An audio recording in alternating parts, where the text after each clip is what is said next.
الله الرحمن الرحیم شرح العقائد سبق نمبر آج 21 نمبر سبق میں آج ہم یہ نظریات پڑھیں گے۔ نمبر 1 تجوز الصلاۃ خلف کل بر و فاجر، ہر نیک و بد کے پیچھے نماز ہوتی ہے۔ نیک انسان ہے اس کے پیچھے بھی نماز ہوتی ہے، بد فاسق فاجر ہے اس کے پیچھے بھی نماز ہوتی ہے، فاسق فاجر اس کے پیچھے بھی نماز ہوتی ہے۔ اسی طرح سے آگے ہے کہ وہ یصلی علی کل بر و فاجر، ہر فاجر اور بر کے پیچھے اس پر نماز جنازہ بھی پڑھی جائے گی، جب تک آدمی کافر نہ ہونا اس پر نماز جنازہ پڑھی جائے گی۔ اور ایک ولا ينعزل الامام بالفسق، یہ تینوں باتیں آج ہم پڑھیں گے۔ پہلی بات کیا ہے کہ ولا ينعزل الامام بالفسق، ہمارے اہل سنت والجماعت حضرات کے نزدیک امام، حاکم، فرمانروا، بادشاہ، خلیفہ، جو بھی آپ کا ہے، حاکم کا ہو، سب سے مختصر ہے کہ حاکم فسق سے، امامت سے، حکومت سے معزول نہیں کیا جائے گا۔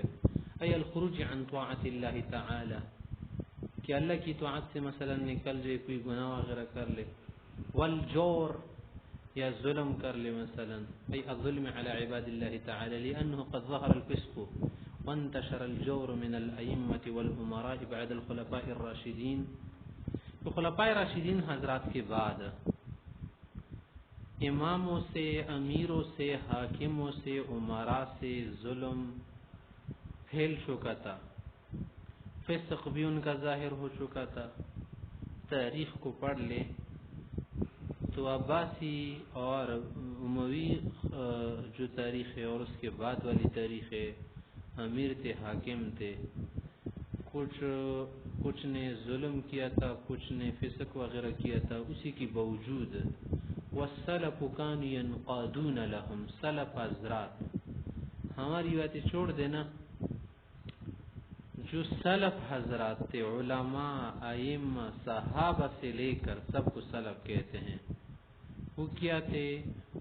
ان کے منقاد تھے، تابع فرمان تھے۔ یہ کوئی مداہنت یا ان کے ساتھ ظلم میں معاونت نہیں تھی، جیسے اللہ کا فرمان ہے کہ وَلَا تَعَاوَنُوا عَلَى الْإِثْمِ وَالْعُدْوَانِ وَتَعَاوَنُوا عَلَى الْبِرِّ وَالتَّقْوَىٰ کی بات تو ایسی بھی ہے، وَلَا تَعَاوَنُوا عَلَى الْإِثْمِ وَالْعُدْوَانِ میں یہ داخل نہیں ہے۔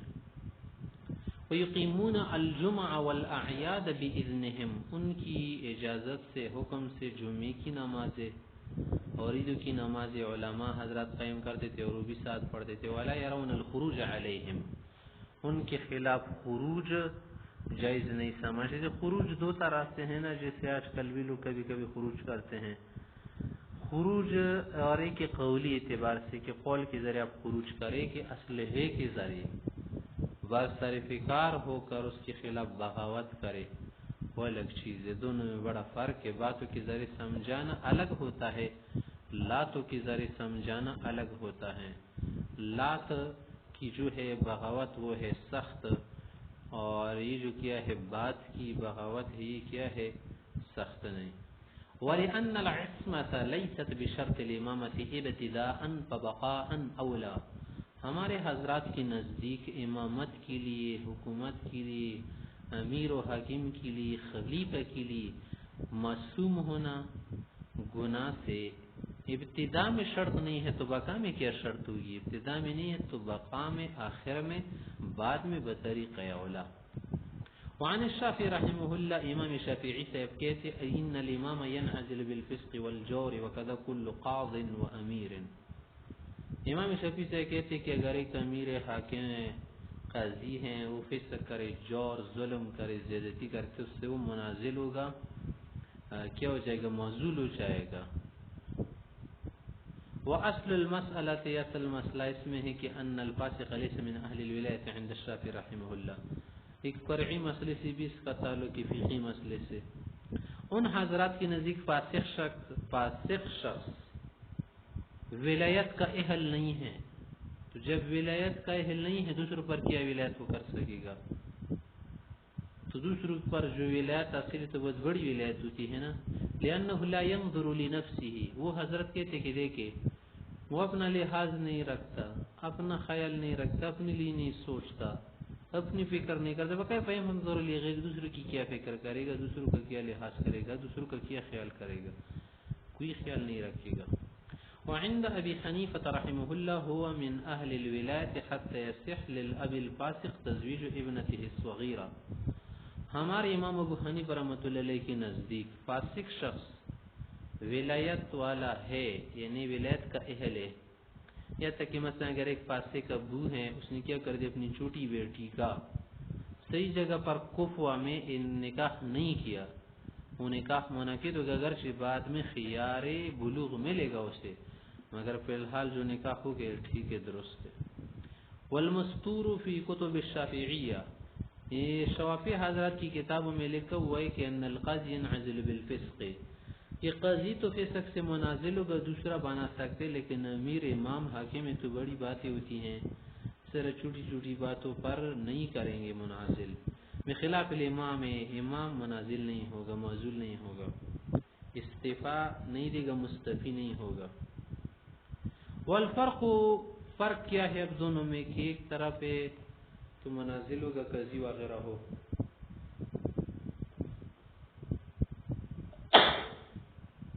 امیر وغیرہ تو منازل نہیں ہوگا.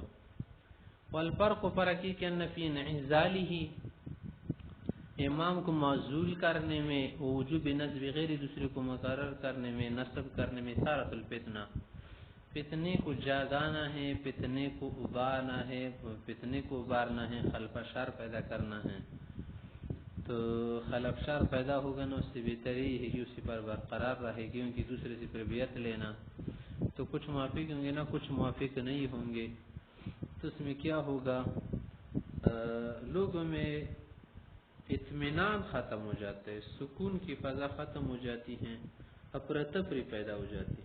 لمالہ من الشرکت, کیونکہ اس کو بھی شرکت ہوتی ہیں, اس کی بھی بہت سارے افراد ہوتے ہیں. بخلاف القاضی, قاضی سے نہیں ہوتی. وفي روایت النوادر عن العلماء الثلاثه, نوادر کی جو روایت امام محمد سے کی کتاب ہے, اس میں ائمہ ثلاثہ سے آئے ہیں جو ہمارے ائمہ ثلاثہ ہے کہ انه لا يجوز قضاء الفاسق, فاسق قاضی کا جو فیصلہ ہوگا وہ جائز نہیں ہے, کیونکہ قاضی کے لیے مخلص ہونا, نیک ہونا وغیرہ بہت ضروری ہے, مجتہد ہونا وغیرہ.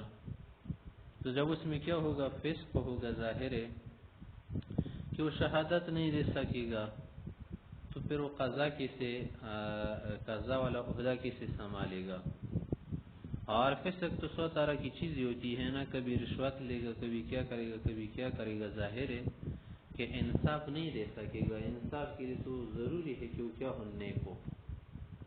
وقال بعض المشایخ, بعض علماء مشایخ حضرات کہتے ہیں اذا قلد الفاسق ابتداء یصح, اگر ابتدائی طور پر کسی فاسق شخص کو مقلد کیا جائے, مانا اس کو قاضی بنایا جائے, قاضی وغیرہ بنا لے اس کو, تو صحیح ہے. ولو قلد وهو عدل, لیکن اگر پہلے سے جب وہ کیا گیا, قاضی بنایا گیا اور پھر اس نے فسق کیا, یہ نعجل بالفسق, پھر کیا ہوگا, فسق سے معزول ہو جائے گا.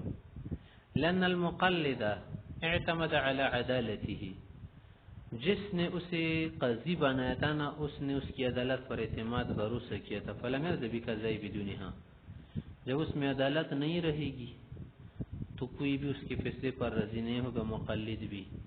وفی فتاوی قاضی خان, فتاوی قاضی خان میں ہے کہ اجمعوا, علماء حضرات نے اجماع کیا ہے, اتفاق کیا, لانه اذا ارتشى, اگر قاضی رشوت لے, لا ينفذ قضاؤه فی مرتشى, جس فیصلے میں اس نے رشوت لی ہونا اس میں اس کا فیصلہ نافذ العمل نہیں ہوگا, نافذ نہیں ہوگا.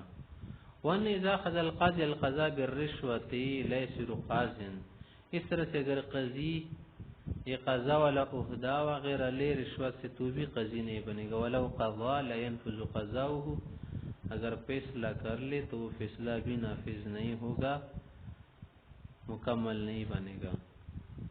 یا تک بات ہو گیا کہ ہم نے کہا تھا کہ ایک اور مسئلہ بیان کریں گے، وہ ہے تجوز الصلاۃ خلف کل بر و فاجر، ہر نیک و بد کی پیچھے نماز ہو جاتی، کیا معنی امام بنے؟ لقول علیہ السلام علیہ السلام نے فرمایا ہے کہ صلو خلف کل بر و فاجر، ہر نیک و بد کی پیچھے نماز پڑھو. اور اس کے علاوہ لأن علماء الامة كانوا يصلون خلف الفسقة واهل الاهواء والبدع من غیر نکیر، کہ علماء امت اباجل حضرات، ائمہ کرام کبار دین، بزرگان دین، وہ فاسق لوگوں کے پیچھے جو خواہش پرست تھے اور جو کیا تھے اسی بدعتوں میں مبتلا تھے جو بدعت کفری نہ ہو، ان کے پیچھے نماز پڑھتے تھے. من غیر نکیر، ان کا یہ معنی نہیں کہ برا بھی نہیں سمجھتے تھے، برا سمجھتے تھے، اسی چیز سے محبت نہیں کرتے تھے کہ پسند کرتے تھے، مگر اثارت الفتنہ سے بچنے کے لیے خام افرتفری اور متنفر کرنے کے لیے بہت کس سے حکمت عملی سے کام لے کر وہ نماز وغیرہ پڑھتے تھے. فاسق لوگ جو گناہ کرتے کبیر اہل الاہوا کسے کہتے ہیں؟ خواہشات والے، یا وہ لوگ جن کے عقائد اہل سنت والجماعت کے مطابق نہ ہوں ان کو بھی اہل الاہوا کہتے ہیں، کیونکہ ان کے جو اکثر معتقدات ہیں تو انہوں نے اپنی خواہشات کی بنیاد پر اپنائی ہیں. اخلاص وغیرہ کا گرچہ وہ کہتے ہیں. اہل البدع کسے کہتے ہیں؟ جنہوں نے وہ کام وغیرہ اعمال شروع کیے ہو جو رسول اللہ سے دادل اربعہ سے قرون ثلاثہ سے ثابت نہ ہو. اس طرح منو خلا، پھر اگر آپ یہ کہتے کہ سلف حضرت نے تو فرمایا ہے کہ مبتدی کی پیچھے نماز نہ پڑھو، اس کا کیا مطلب ہوگا؟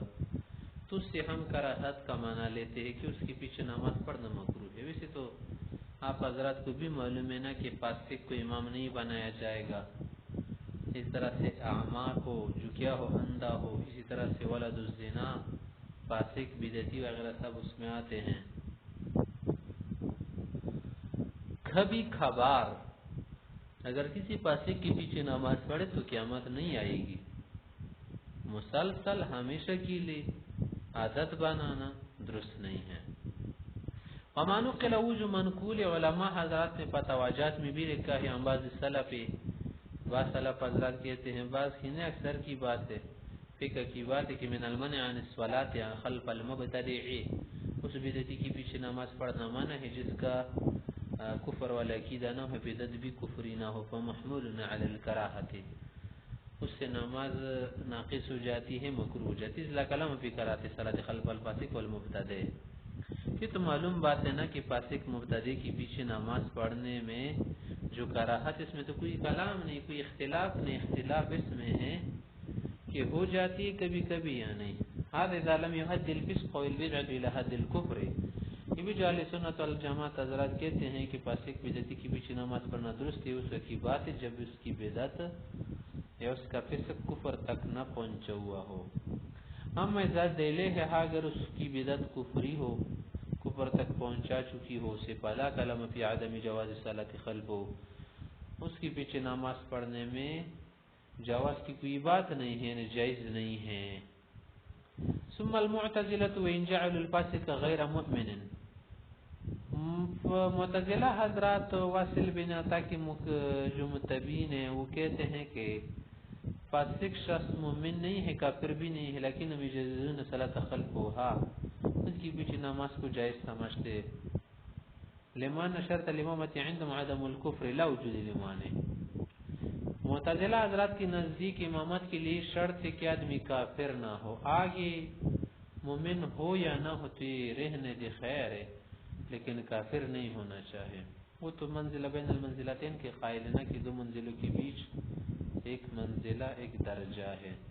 ایمان کا کیا مطلب ہے کہ بمعنی تصدیق والاقرار، تصدیق اقرار موجود ہو، والاعمال جميع، اعمال بھی کرتا ہو. یا تک بات ہو گئی. آگے ایک اور نظریہ فکریہ مفکورہ ہے، خیال ہے، اور ایک عقیدہ سمجھ فقہی مسئلے کا بھی اس میں دخل ہے.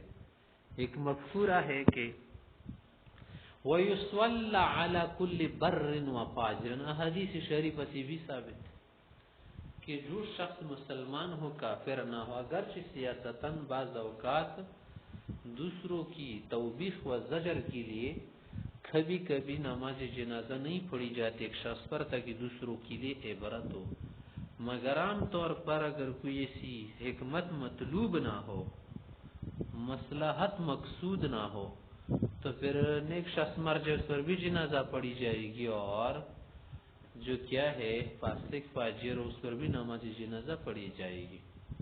ازامت علی الایمان، جب ایمان پر موت ہو چکی ہو، للاجماع اجماع بھی ہے، اور حدیث کے لقولی علیہ السلام لا تدعوا الصلاة على من مات من اہل القبلہ، جس شخص کے عقائد درست و اہل قبلہ ہو، اہل قبلہ سے کیا مراد، ضروریات دین کا قائل ہو، وہ تمام مسائل بدیہیہ جو کیا ہے سب کو معلوم ہے، جس کے انکار سے آدمی کافر ہو جاتا ہے، وہ نہ کر لے، بلکہ سب بدیہیہ مسائل کو، احکام کو، ضروریات دین کو جانے مانے، تو اس پر نماز جنازہ پڑھی جائے گی۔ ہاں اگر جانے اور نہ مانے تو پھر جنازہ نہیں پڑھیں گے۔ قیل، اگر آپ سے کوئی یہ مسئلہ یہ سوال کرے کہ حضرت جو آپ کچھ مسائل بعد میں بیان کر رہے دوسرے حصے میں سیکنڈ پارٹ میں، یہ تو فقہی مسائل ہے، فقہ سے متعلق فروعیات ہے، کوئی اصولی مسائل نہیں ہیں، یا پر کیوں مصنف صاحب نے اصول کلام اس کا ذکر کیا؟ اصول کلام تو نہیں ہے نا، اصول کلام سے کیا مراد ہے؟ عقائد معتقدات۔ تو جواب اس کا ہو جائے گا کہ حضرت صاحب عقیدہ ہو یا فقہ ہونا دونوں امر مطلوب عمل ہے۔ فإن اگر آپ سے کوئی دریافت کرے کہ حضرت صاحب امثال هذه المسائل انما هي من فروع الفقه، اتفقی فروعی مسائل ہے، فلا وجہ لإرادہ فی اصول الکلام، معتقدات میں عقائد میں اصول کلام میں اس کے لانے کا کیا مطلب؟ وإن أراد أن اعتقاد حقیقت ذلك واجب، اگر آپ یہ کہہ دے جواب میں کہ ان باتوں کی حق ہونے کا عقیدہ واجب ہے، وحد من الاصول، تو صرف کہ یہ مسائل ہے واجب الاعتقاد کہ ہم اس کا عقیدہ رکھے، اس کے حق ہونے کا عقیدہ رکھے، فجمیع مسائل الفقہ کذالک، اسی تو سارے مسائل فقہ کے ایسے ہی ہے۔ قلنا، جواب یہ ہے کہ حضرت سے یہ سوال اگر آپ سے بہت اچھا کر رہے ہیں، مگر ہم آپ کو بتانا یہ کہ کبھی کبھی فروعی مسائل بھی لائے جاتے، ضروری نہیں ہے، اکثر کے اعتبار ہے، اکثر مسائل جس میں کیا ہے اعتقادیات ہے، ہاں کچھ فروعیات بھی ہیں۔ تو جواب ہے کہ قلنا انه لما فرغ من مقاصد علم الکلام، جب مصنف صاحب علم کلام کے مقصدی اولی مسائل سے فارغ ہو گئے، جو کیا ہے بیسک مسائل ہے، احکام فنڈامنٹلز ہے، من مباحث الذات والصفات والافعال والمعاد والنبوت والامامہ، کہ ذات کی جو بحث ہے، صفات الہیہ کی بحث، افعال اللہ تعالی کی کچھ سلبی اور کچھ ثبوتی صفات ہے، معاد آخرت کی بات، حشر نشر کی بات، نبوت کی بات، امامت و حکومت وغیرہ خلافت کی بات سے جب فارغ ہو گیا، علی قانون الاسلام و طریق اہل سنت والجماعہ، جو کہ اہل سنت والجماعت اور اہل اسلام کے عقائد و قوانین میں سے ہیں، حاولا، اب کوشش کر رہے ہیں مصنف صاحب تنبیہ علی نبذ من المسائل التي، کچھ نہ کچھ وہ مسائل چنیدہ مسائل وہ ذکر کر رہے ہیں، التي يتميز بها اہل السنت والجماعت من غیرهم، جو اہل سنت والجماعت کے لیے کیا ہے خاص مسائل خصوصیات ہے، یعنی مصنف رحمہ اللہ کوشش کر رہے کہ کچھ چنیدہ مسائل کیا کرے، چیدہ مسائل آپ کو بتا دے جو اہل سنت والجماعت کے لیے خاص علامات کے طور پر ہیں۔ اہل سنت والجماعت کی تمیز ہوتی ہے، اہل سنت والجماعت کو سے پہچانتے ہیں لوگ، دیگر جو لوگ اہل سنت والجماعت نہیں ہیں وہ کیا ہے ایسے نہیں ہیں۔ غیر میں مخالفت فی المعتزلہ حضرات او الشیعہ حضرات او الفلاسفہ والملاحدہ، یہ دیگر ملحدین وغیرہ اور متجددین، مستغربین، مستشرقین اور بھی بہت سارے کیا ہے افکار و خیالات کے مالکین ہیں، او غیر من اہل البدع والاہواء، اور بہت سارے مبتدعین اور اہل ہوا ہے سواء كانت تلك المسائل من فروع الفقه او غیرها من الجزئیات المتعلقة بالعقائد، چاہے وہ مسائل فقہیہ ہو یا اصولیہ ہونا، ہم یہاں پر ذکر کرنا چاہتے ہیں تاکہ اہل سنت والجماعت کو ہم جان سکے، پہچان سکے.